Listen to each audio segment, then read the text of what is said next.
I really don't like bonsai books very much. In fact, they bore me because I find the information repetitive, and I find I'm someone who likes to see it being done. I like to practice, watch, feel it. It's very organic for me. But you know what? Every now and then you get surprised by something in life. And well, in my hand I've got something that just looks like an A4 textbook. Well, this is a journey of humility from someone who's been doing bonsai for well over 40 years, was first introduced to it in 1970, but probably had to wait another 10 years before he could actually get these onto it. It's a great book. It's different. What's best about it? Well, actually, if you want to find out what's best about this book, the Bonsai Artists Handbook, keep watching. Tell you what, I don't think you'll be disappointed, because as well as a few things from this, because I won't reveal it all, we're also going to be having a look at some of my trees as they firmly ride out the first of the winter snows.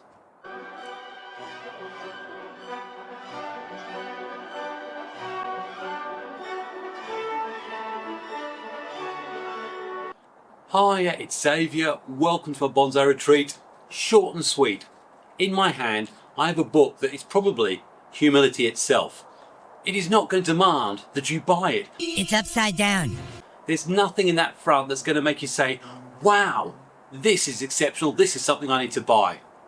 But you know what? If you don't at least have a look, I think you're going to really miss out, because this book, self-authored by Derek Gillan, came across my eyesight while I was looking through Amazon for something new for someone's birthday. And wow, am I glad I found this. So let's have a look and see just a few of the highlights, whilst also having a little bit of a musical ramble around my garden covered in snow.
I think the thing that grabbed my attention to this straight away was it was almost no nonsense. You can tell it by the way it's been put together. It's been beautifully edited, don't get me wrong. All the photographs, all the illustrations are his own. And in fact, he's a bit of a photographer in his own right. And I think actually has a few things on his YouTube channel. And Scottish Highlands, absolutely incredible. But what drew this book to me, the fact that this book is full of just simple, practical examples where he takes nursery plants at reasonable prices, all sorts of species, and he shows you easily and with good practical tips how to turn them into bonsai. And I think he sums it up beautifully with this lovely phrase: practical examples inspire others to achieve great things. I hope I can follow that.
Now, as well as having all the usual things you'd expect from a bonsai book, it's got its species guide.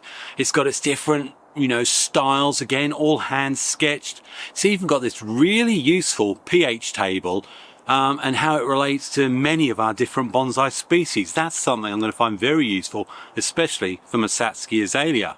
He looks at all the tools, and again, that's in every bonsai book. But what I like about this is he gives good, viable, cheaper options so that you don't have to break the bank, but you can still perform good techniques for your bonsai. So not only have you got the usual stuff that you'd come to expect in a decent bonsai book, it's also got some nuggets there that I really, really liked, and again, caught my eye. Like, how can you make a really efficient, decent turntable with some of the stuff that you can get quite cheaply around your local area? There's a little section on that. I think one of the other things that caught my attention is you go towards the back, there's 35 tips and tricks. And when you look through them, well, there's one that talks all about salt and water and slugs. Heart-shaped box of slugs. That's a good tip, one you really want to see. I mean, there's also good practical ones, and one I hadn't thought of. Keep your receipts if you buy stuff from these nurseries, because it's amazing just how much of a guarantee you've got, because haven't we all had some of them? We get them back and we find out they're actually sick or die. But you know what? Derek's discovered quite effectively that you can take these things back up to a year after buying them. So keep your receipts. And that's just 2 of the 35 tips. Some of the tips you'd expect to find, but there's a few others in there that I reckon, well, you might be surprised to learn about. I think one of the things that I like most is the honesty. Wasn't trying to hide behind the myths or anything like that. It's like pines. How many of us are scared about pruning pines or think it's some dark art? Well, Derek makes it quite clear. There are no mysteries or secrets or dark arts to it. Do you know what? Talking of mysteries and dark arts, we've got this silver birch here, which last year I pruned back really heavily. I'm hoping to see something really good with this in 2026, because this still needs rebuilding. And one of the other things I also like about it is a lot of it is project based. So as I said earlier, he's got stuff from nurseries and then he shows you what he's done with them and how to do it. I know he's got something about Mugo pines. And as you know, I've been working through a Mugo pine series, nursery plant to bonsai. Slow, but we're getting there. And there's some good stuff to see on that in 2026. But in his, there are 2 particular projects I really like, and both of which I want to try this year. So the first of them involves a Fuji cherry, and although this one's frozen to the display desk, you see I splayed that out last year when I put the initial structure on. Well, he's got a design for a weeping Fuji, and I tell you, if you get yourself Fuji material for probably £10–12 from your local nursery, you can do exactly what he shows you. But he's also got this Tanuki project using, well, I'll show you what I mean. Yeah, it's a Tanuki project which he does with easily obtained juniper material, again from nursery centres, and he uses something that he's managed to pick up and source in local aquariums, the big aquarium superstores, and it's called rosewood root. It's this sort of stuff, and you have a look that he's put together a project in the book with the juniper and this stuff. Goes into lots of detail about how to do it. Well, do you know what? It so caught my eye that I've got a piece here, and we're going to have a go at that project in the springtime. So that's fun. But if you want to try it and get all the instructions, how he does it, how you use the wood, how you hide the fixings and attach the whips, and in fact, let's not give it away. I've actually got an air layer of an Itoigawa that I took last year. In fact, I've got 4 of them. More of that in another video. And I think I'll be attaching this to this. Wow, that just shows how much that's frozen overnight. It was -3 last night, and I think we've got -5 coming our way, which is why the garden is looking exactly like it is. Hopefully, you're enjoying all the little montages in between my diatribe. Is diatribe a good word? I don't know, but I like it.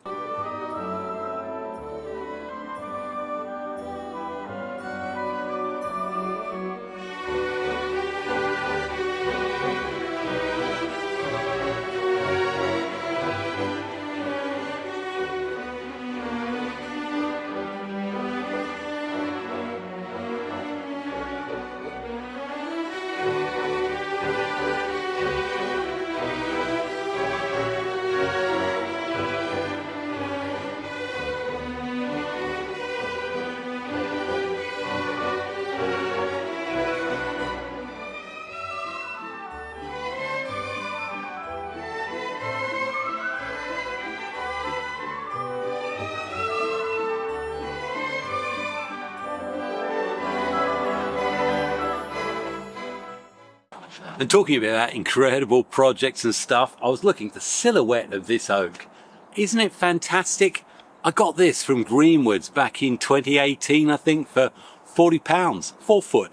And it's perfect. You're going to see more of it this year if, and only if, I can sort out the bottom half, which really is the problem, and something that Corin had words with me, well, sometime last year, I think.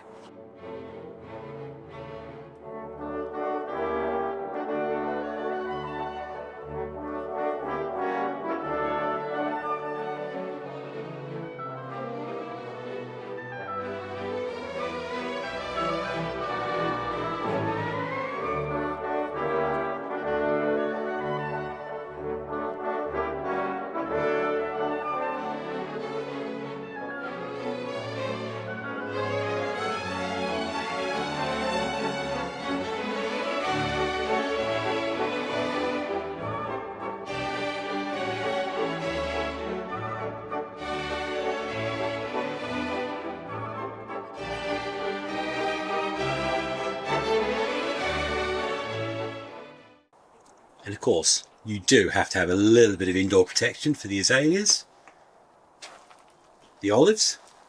I think the Japanese white pine that I worked on, the silver birch, obviously, that I want to keep that trunk dry on. But as you can also see, the wind wreaked havoc with my Coldframe this winter, and I can't afford to fix it quite yet. Oh well, we'll see how these get on. Oh wow, and there's also this thing here, look at this. This shows you, what, 11 of the most common mistakes with a tree, and it's all nicely laid out in his own little diagram. I know I've seen that in many other bonsai books, but you can't miss that, really, really good. What aren't you telling me? Fair enough, fair enough. Look, it's not all rosy. Yes, it's a great book, but perhaps there are a few things wrong with it. And the first thing I'm going to say that causes the problems, and certainly I've seen from responses from a few people, is, I don't know, I think they look amateurish. Well, do you know what? If you're Peter Chan and you've got a great publishing house behind you, you've got a great name and a great reputation, maybe you can afford to spend the money on the extra bits. The lovely hardcover, the picture photos, you know, all those lovely things that make it a wonderful book to hold in your collection. But you know the other thing that Peter Chan has that this book also has? It has experience, it has knowledge, and I think credibility. And in fact, using that word credibility, I mean, honestly, how do we judge it? I mean, look, Adam of Notion Bonsai has done a wonderfully produced book. He was asked by a producing house to do this. They wanted a certain image, and he's done great, and stuff he's written in there is fantastic. Do you know what? Some of the pictures are his, some aren't.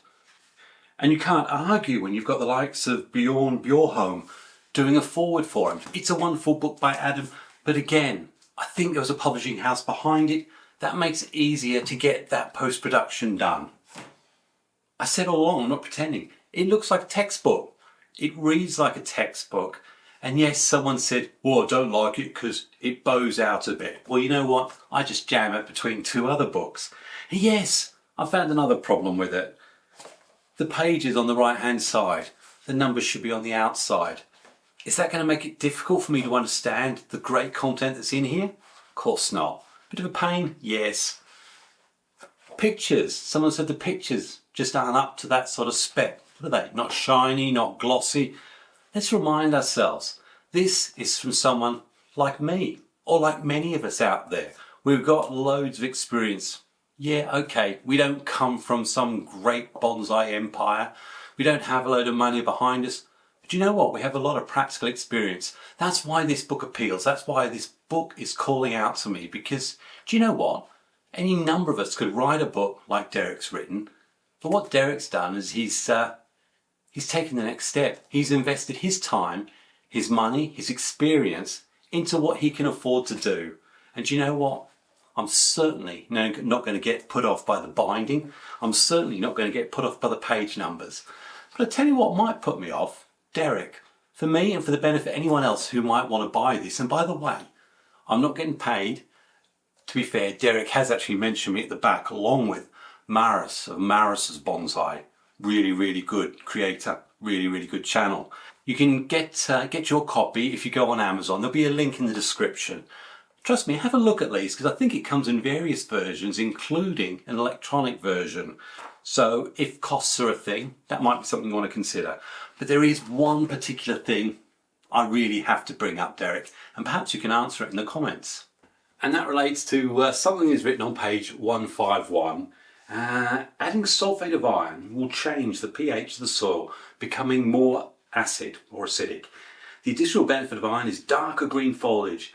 I recommend adding 20 milligrams or 1 in packet spoon of iron sulfate to 5 litres of water. I've got a funny feeling, Derek, the in packet shouldn't be there. We know who to blame for that. Same person who's responsible for the numbering, and the same person should probably get an absolutely massive applaud and thank you. I think that's your daughter, who was well and truly involved in turning this from scraps of paper into what is a fantastic publication. Do you know what? There's a load of dedications at the back. I'm certainly not going to read them. Many of you will say, Zav, you've gone overboard. In fact, many of you will actually say, what credibility have you got? Well, the same credibility of most of us. Experience. Lots of time making mistakes. But you know what? What I love about this book is it's written by someone probably just like me. Not as handsome. If I was going to say who I'd recommend this book to, well, it's going to be you and me. It's going to be the person who's not the expert, not the person who's willing to spend £300, £400, £500 on a finished bonsai that they could spend once a year doing a bit of clipping and a bit of trimming. No, this is designed on the person who's going to root around the nursery plants, have a look and see what they can find and discover, and then start their voyage of discovery. It has projects, but you know what? It has come from a person that is just like us. That's why it makes such a resounding appeal to me. Give it a try. I'll tell you what, I don't think you'll be disappointed. Just remember, it does bow out a bit, so make sure you jam it between a couple of good hard books. And by the way, Adam, certainly not having a go at this publication. As you know, when I mentioned it last year, absolutely love it. It's another one where people might say, he's only been doing bonsai for 5 years. What's he doing producing a book? Well, do you know what? What's in here is pretty darn good. And on top of that, as I said earlier, it's had some money put into this. It's good production, and that makes it good value too. But I think Adam is going to be someone we're going to be looking back at in a few years' time as a future master. Who knows? And you may not have that full credibility yet, but I tell you what, his videos and his book are definitely worth watching, reading, or whatever. So Adam, great stuff. Well done, mate. So, from Xavier, in my Bonsai Retreat, covered in snow, looking at this Japanese black pine that I picked up from Alex Braunton. It's still alive. That's a bonus. Do you know what? I know it's 6 or 7 weeks of winter. I have got 4 or 5 little video projects that I'm going to release through this time, hopefully on a Saturday, but I'm not getting any fixed dates. What I am going to promise is for those of you who've got the bonsai database from me, Alex has done just 1 or 2 little extra updates. One is to deal with the trust center issue so that you can make sure all the macros work. It's a simple process. I'm going to show you exactly how to do that and talk about a few of the other bits of functionality in it. So there's some good stuff to look over the next 5 or 6 weeks, so don't forget about me. I am still here. I'm just taking it easy. Anyway, from Xavier, hopefully you're enjoying your Christmas break, you've enjoyed New Year, and best of all, you're already starting to plan what you're going to do in 2026. I know I am, and to help with that process, look, there's some of the things you should be looking at doing right now. Great video that. All the best, happy bonsai, and God bless. Cheers.